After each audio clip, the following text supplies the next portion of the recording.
Se fosse para definir um personagem que é verdadeiramente mau em One Piece, eu diria que esse é o Doflamingo. Isso é algo muito curioso, porque mesmo o Doflamingo esbanjando a sua maldade, sendo cruel, repugnante, ele ao mesmo tempo consegue carregar consigo um certo carisma, algo que atrai os personagens ao seu redor e também atrai o público a ele. É tanto que muitos consideram o Doflamingo como se fosse o melhor vilão de One Piece. Com certeza o Oda fez isso com esse propósito, afinal de contas a gente tem até mesmo um capítulo chamado O Carisma do Mal. Isso é curioso porque muita gente acha que o Doflamingo é mal pela situação que ele viveu em sua infância, mas na verdade o seu próprio irmão, o Corazon, afirma que o Doflamingo sempre teve uma natureza maligna. Ele é mau desde o dia que nasceu. Quando seu pai renega o seu posto como um dos dragões celestiais e desce à terra com a sua família, o Doflamingo, que sempre sentiu prazer em menosprezar e violentar os mais fracos, daquele que ele julga ser uma casta inferior à sua, sente que seu pai foi idiota ao condenar a viver com animais daquele tipo. Afinal de contas, os civis odiavam os dragões celestiais, assim como Doflamingo também os odiava. E para eles era a chance perfeita de se vingar de uma raça que tanto menospreza eles e suga tudo o que eles têm. Afinal de contas, o arquétipo que todos têm de um dragão celestial é justamente os seus atos malignos, a sua crueldade com os que são diferentes. Então, independente do ato nobre do pai do Doflamingo de renunciar a estar naquele núcleo, as pessoas não enxergam aquilo como algo nobre, eles enxergam aquilo como uma oportunidade de retribuir todo o lamento e tormento que eles sofrem graças aos dragões celestiais. Paralelo a isso, o Doflamingo, que sempre esteve acima de toda essa sociedade, não entende como ele foi parar ali. Não decidiu estar ali, ele não decidiu viver com quem ele acha inferior. O Doflamingo não apenas queria sobreviver para poder viver mais um dia, mas ele queria sobreviver para poder retribuir todo o ódio e também se vingar daqueles que o machucaram. Pois quando uma pequena formiga te morde, você apenas vai lá e a esmaga. Mas então, viver todo nesse ciclo de ódio não faria com que o Doflamingo tivesse se tornado mal, ou pelo menos um pouco mais maligno dali? Na minha opinião, não. O Doff sempre foi maligno, independente se as pessoas tivessem tratado ele bem ou não, ele apenas ia se sentir no direito de estar acima daquelas pessoas simplesmente pelo fato de ser quem ele é. Em nenhum momento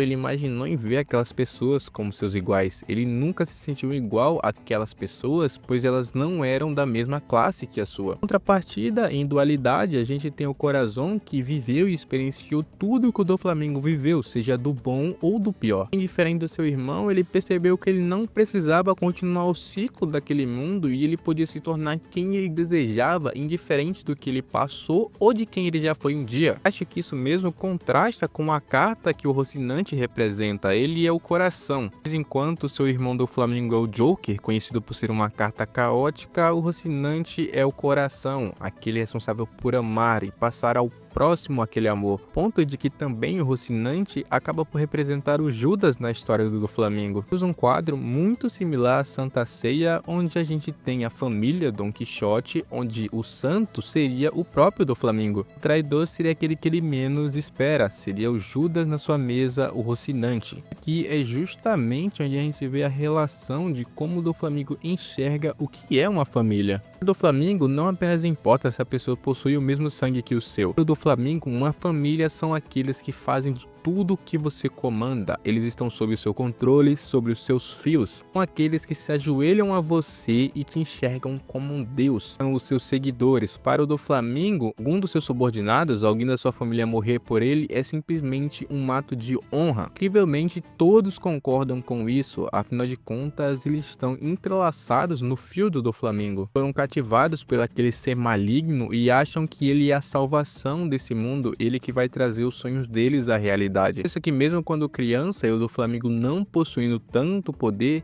eles já seguiam ele, faziam seus gostos, pois eles enxergavam o Doflamingo como algo diferente, como algo especial, alguém que merecia muito mais estar no topo do que eles, se fosse o próprio ser divino caminhando sobre a terra. Algo muito melhor do que esse próprio mundo, e se esse mundo machuca o Doflamingo, simplesmente vão chegar numa rua qualquer ao qual o Doflamingo tropeçou e taca fogo naquele local para que não aconteça mais. O mundo não tem direito de de ferir um deus. Depois de matar o seu pai, o Doflamingo corta sua cabeça e tenta entregar aos dragões celestiais como um pedido para que ele possa voltar até aquele estado que ele tinha antes. Porém, com esse direito negado, o Doflamingo entende algo muito peculiar. São os deuses que comandam o mundo, são os deuses que ditam as regras, então o Doflamingo vai se tornar um. Em que para isso ele tenha que se tornar o próprio demônio, um demônio que caiu do céu, o demônio celestial. E assim vem o nascimento do Joki, o rei do submundo. O Doflamingo sempre buscou o topo e sempre vai buscar. Até mesmo quando ele está preso em Impel ele diz algo muito interessante. E o nível do mar subir, ele diz pro Magellan que o Magellan não pode deixar os prisioneiros simplesmente morrer, então eles vão precisar buscar um local mais alto. O Doflamingo está tentando tocar os céus mais uma vez. Mas o que ele faria se ele pudesse voltar aos céus, voltar a ser o topo? E com certeza se livraria das suas amarras. Que amarras são essas? Por exemplo, muito interessante como o Doflamingo sente a necessidade, ou pelo menos ele arca a construção dos seus planos como ele sempre sendo o ponto principal, o núcleo que vai chamar mais atenção. Quando ele deseja reater o controle sobre Dressrosa, que ele julga ser seu por direito, o plano dele é muito peculiar. Ele usa o rei para atacar os próprios soldados, os próprios civis, mas no final o Doflamingo aparece, teoricamente o salvando, se tornando um herói. É muito parecido até mesmo com o que o Crocodile faz lá em Alabasta, não é? O Doflamingo deseja ser um herói, ele deseja ser o novo rei daquele lugar, não apenas para manter o controle, mas também para ser amado. Ele quer ser adorado por aqueles que são inferiores a ele. Algo muito sutil é o fato de que, por exemplo, o Kuma, um ex-escravo, é visto justamente andando em dupla com o Doflamingo, sendo um paralelo muito interessante. Afinal de contas, o Doflamingo é um Tenryubito que são os responsáveis por escravizar o Kuma durante a sua vida inteira. Outro ponto muito interessante sobre o Doflamingo é o fato de que para ele tudo tem que estar sob o seu controle, seja as pessoas, os locais, o próprio mundo em si,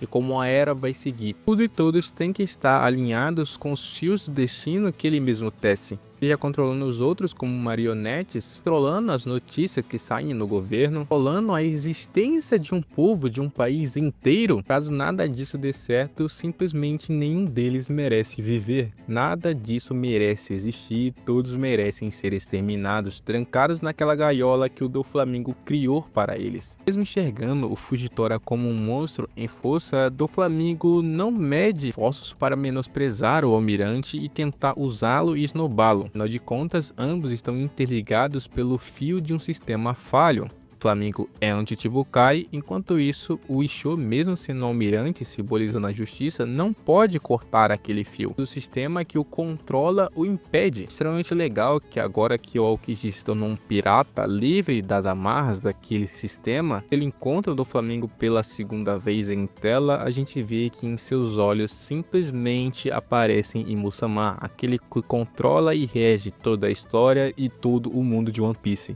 Ao mesmo tempo que o Doflamingo conseguia usar o sistema, ele também se enxergava preso a ele. Sabia que a sua força não era tão grande assim para poder enfrentar o Kaido, então ele apenas tinha que manter o controle da situação, manter o seu papel. Curioso pensar que o Doflamingo, mesmo querendo estar no topo, ele sabe o seu lugar, pois ele ainda não alcançou o que ele deseja. Para isso que justamente ele precisava do Law, por isso que ele precisava se tornar imortal. Apenas assim ele poderia alcançar todos os seus objetivos e fazer o mundo a sua imagem, tornar o mundo um caos completo, trazer a miséria para todos aqueles que lhe julgam inferior a ele. Pode-se dizer que o Doflamingo não desejava reinar sobre as pessoas ou sobre os locais, ele não desejava a riqueza, a fama, mas sim puramente poder para fazer as futuras eras a sua imagem e semelhança. Como ele diz, não existe bem ou mal, tudo é apenas um ponto de vista. Vencedores são aqueles que vão construir o mundo com as histórias que eles contarem. Melhor do que ele, que já viveu no céu e também no inferno, para trazer o caos que esse mundo merece. É isso, meus amigos, espero que vocês tenham gostado do vídeo. Foi um vídeo um pouco mais simplista, eu só queria falar sobre alguns tópicos que eu acho muito interessantes sobre o Doflamingo. Se vocês querem saber minha opinião sobre como eu enxergo ele no pós-crise atual de One Piece, eu acho que ele ficou um pouco para trás, tá aí no nível de um Tobiropo, mais ou menos, no máximo chegando ao nível de terceiro comandante, mas não passa muito disso. Não esqueçam de mandar esse vídeo para um amigo, se puder deixa um like e também se inscreve no canal. Tenta algum personagem que vocês gostariam de ver aqui no canal.